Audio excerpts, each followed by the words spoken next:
Kovelni aral kunil ring tu zong zong te chua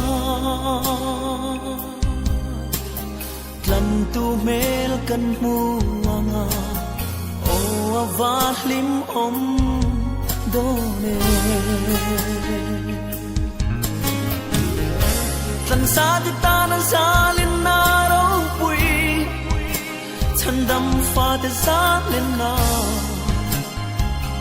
allo then do na te arial ton lo o ka ma hel ka chan dam tu chu mi hun tlan sa ten ni chu an lung ngai mang an na zong lal pa ne nan then to ang ani nan mi ta ta mi tui zong a shu fa sa ka ma ngai na tu tin na lo tuang kwa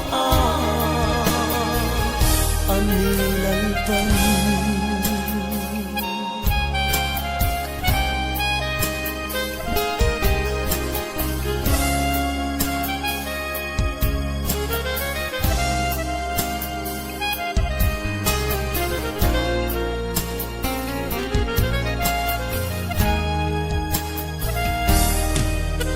Krista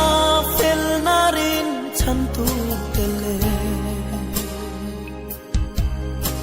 Kovel ma aphat san ngai lo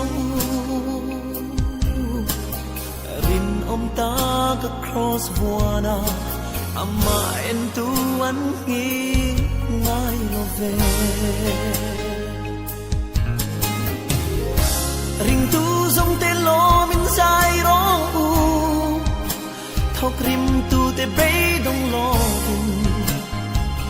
ro quy na ram kan la khen dom si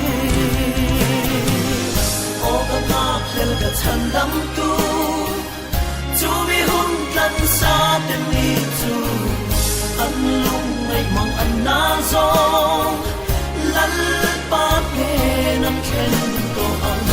ani nan mi ta ta mi tui zong a shu phai sa ka ma ngai na tu tin a lo quang qua o ka ma hel ka chan dam tu cho mi hun kan sa ten mi chu an lung ngai mang an na zo lal pa ne nan khen